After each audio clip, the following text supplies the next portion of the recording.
قربانی کا تصور یہ نہیں ہے کہ آپ اپنے فرزند کو ہی قربان کریں۔ ہر شخص کا ایک اسماعیل ہوتا ہے، چاہے وہ اس کا بیٹا ہو، بیٹی ہو، والدین ہوں، یا مادی محبت، یا کوئی زوج، یا دولت، یا کیریئر۔ جو بھی چیز اللہ سے محبت اور اس کی شدت میں آڑے آئے تو سمجھیں کہ وہ اسماعیل ہے، جسے قربان کرنے کا تصور آپ کے رونگٹے کھڑے کر دے،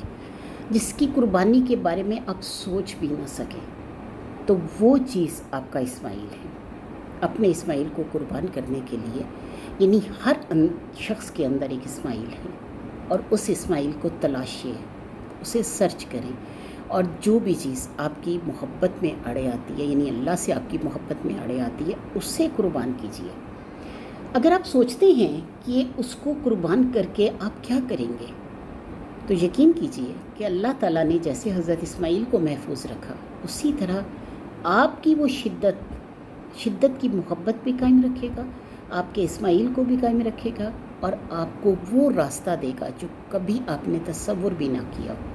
یعنی راستے کی رکاوٹیں بھی ختم ہو جائیں گی۔ تو بالکل اسی طرح حضرت ابراہیم علیہ السلام نے خلیل کا مرتبہ پایا